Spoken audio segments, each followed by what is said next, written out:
Turma do Propósito, e aí, meu amado irmão, Isaías capítulo 45, um capítulo da Bíblia por dia, orar todos os dias e tentar mudar, são os objetivos do nosso grupo Propósito. Agora sim, em dia, capítulo 45 é um capítulo que vai nos falar sobre Jesus, passando aí pelo rei Ciro. Quem é o rei Ciro? O rei Ciro é o rei da Pérsia, que derrotou um inimigo que aos olhos do povo de Deus parecia ser indestrutível, que foi a Babilônia.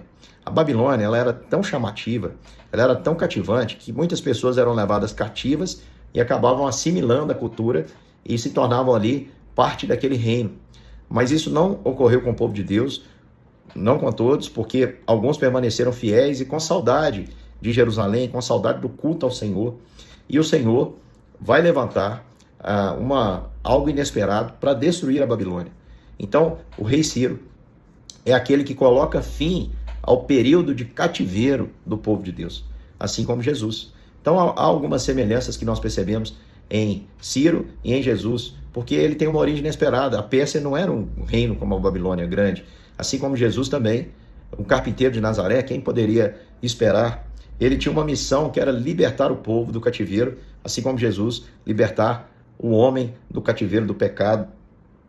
Ele usou o poder das armas e do decreto para poder aí libertar o povo das mãos do rei da Babilônia, do reino da Babilônia.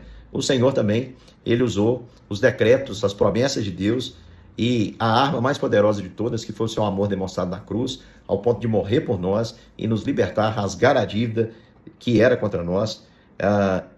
Ele vai ser um instrumento de Deus na reconstrução do templo que fora destruído pela Babilônia, assim como Jesus veio também para edificar a sua igreja. Só algumas semelhanças que você pode ver entre Ciro, esse rei que é citado aqui no capítulo 45, e Jesus Cristo. É lógico que Ciro, ele é um tipo que a gente diz, tipo de Cristo, ele apontava para Cristo, mas é alguém imperfeito. No entanto, nas falas de Isaías, você deve leia, eu sempre faço assim, né? Eu gosto de ler pensando das duas perspectivas. Eu leio como Ciro, o salvador histórico do povo naquele momento, e leio também o texto com a visão de que está falando sobre Cristo Jesus, apontando para uma realidade muito maior. Então aqui, no versículo 1 diz, assim diz o Senhor ao seu ungido, a Ciro, que tomo pela mão direita, para abater as nações ante a sua face, para descingir os lombos dos reis e para abrir diante dele as portas que não se fecharão. Então, dentro daquele contexto histórico, Deus chama Ciro de ungido. Dentro de um aspecto espiritual, global, universal, o ungido de Deus é Cristo. Ali, Ciro, historicamente, teria as portas abertas para a sua vitória. Espiritualmente falando, Jesus, ele é aquele que abre a porta, e a porta que ele abre, ninguém pode fechar, e a que ele fecha, ninguém pode abrir. Deus aqui está revelando, portanto, não só a respeito de Ciro, mas de Jesus. O Senhor diz, eu irei adiante de ti, endireitarei os caminhos tortuosos, quebrarei portas de bronze, dar-te-ei tesouros escondidos, para que saibais que eu sou o Senhor, o Deus de Israel, te chamo pelo nome.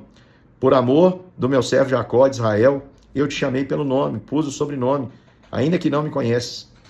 Então o Senhor aqui revela que Ciro, apesar de não conhecê-lo, o Senhor escolheu usá-lo. Dias difíceis que nós enfrentamos, irmãos, às vezes o seu inimigo, o mundo, a Babilônia, como é chamado o mundo no livro de Apocalipse, ela parece ser indestrutível, mas o Senhor pode levantar o livramento de onde você não imagina. O Senhor pode transformar qualquer que seja o quadro. Quanto mais soberbo, mais perto da queda está o homem. Quando você contemplar um homem na sua soberba, saiba que prestes está o juízo de Deus sobre ele. Então aqui a partir do versículo 8, o Senhor vai mostrar como é importante essa mediação. Olha que palavra interessante que aponta para Jesus. Versículo 8, ele diz, destilai, ó céus, dessas alturas, e as nuvens chovam justiça. Abra-se a terra e produza salvação. E justamente com ela brote a justiça. Eu, Senhor, as criei.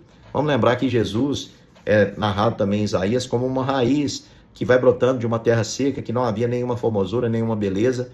E de repente aquela é a videira verdadeira que o Pai plantou na terra para a salvação. Então preste atenção. Os céus chovem, aqui diz, destilai aos céus das alturas, chovam, vem do céu, mas é na terra que produz a salvação.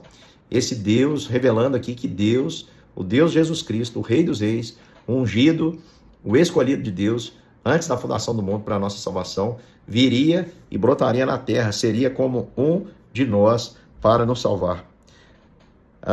E o Senhor vem dizer, eu faço todas essas coisas, ai de quem contende comigo, sou eu que faço, ai daquele que diz ao pai porque geras e à mulher porque dá à luz, assim diz o Santo Israel, aquele que formou, quereis acaso saber as coisas futuras, olha o que ele diz, eu fiz a terra, criei os homens das minhas mãos, estender os céus e todos os seus exércitos, dei as minhas ordens.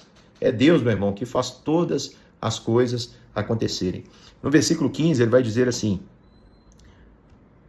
verdadeiramente tu és Deus misterioso, ó Deus de Israel, ó Salvador. Em outra versão diz assim, verdadeiramente tu és um Deus que te ocultas. Por que traz isso? Porque Deus age de uma maneira, irmãos, que nós não esperamos.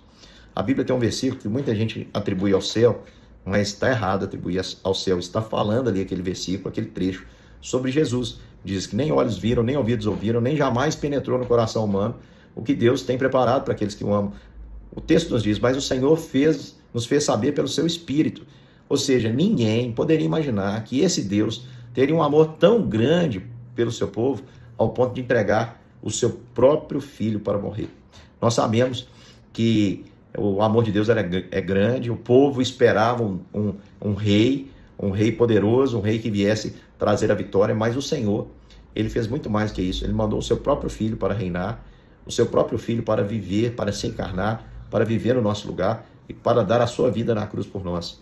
E no final, ele fala sobre a salvação, uma menção clara a respeito de Jesus. Quando você vai lá no finalzinho, ele diz assim, olhai para mim, versículo 22, e sede salvos, vós todos os limites da terra, porque eu sou Deus e não há outro. Por mim mesmo tenho jurado, da minha boca saiu o que é justo, e minha palavra não tornará atrás. Diante de mim se dobrará todo joelho e jurará toda língua. O apóstolo Paulo diz isso, que um dia Jesus virá e todo joelho se dobrará e toda língua confessará que Jesus Cristo é o Senhor, para a glória de Deus Pai. O Senhor, Deus, nos chama à salvação, experimentarmos a salvação por meio do seu ungido. Não Ciro. Ciro foi usado dentro de um contexto histórico como uma pista sobre algo maior do que Deus estava para fazer. Porque a maior libertação não é do cativeiro babilônico. A maior libertação é da Babilônia espiritual. É do mundo, é do pecado. É ter a dívida que pesa contra nós sendo rasgada, experimentar essa remissão, não por causa do seu desempenho, por causa do seu mérito, mas porque você olhou para o Rei dos Reis, os seus olhos viram o Senhor dos Exércitos, e a sua iniquidade foi perdoada pela misericórdia desse Deus, que é capaz de dar o seu filho, que escolheu morrer, do que viver uma vida inteira, uma vida eterna, sem você. Pense nisso, meu irmão. Deus escolheu experimentar a morte. Cristo morreu por nós. Deus teve uma experiência ainda mais terrível, eu creio, porque o que é mais terrível? Morrer ou ver seu filho morrer? Ele preferiu morrer, ver o seu filho morrer, do que viver a eternidade sem nós. O Senhor escolheu nos salvar porque Ele muito nos amou.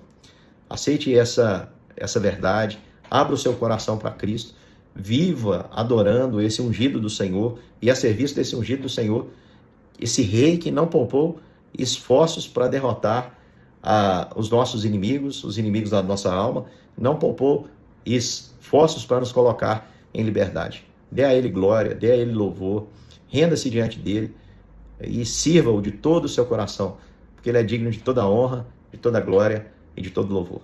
Um grande beijo, meu irmão. Desejo a todos vocês um Feliz Natal e que Cristo possa reinar, de fato, sobre a sua vida e sobre a vida dos seus familiares.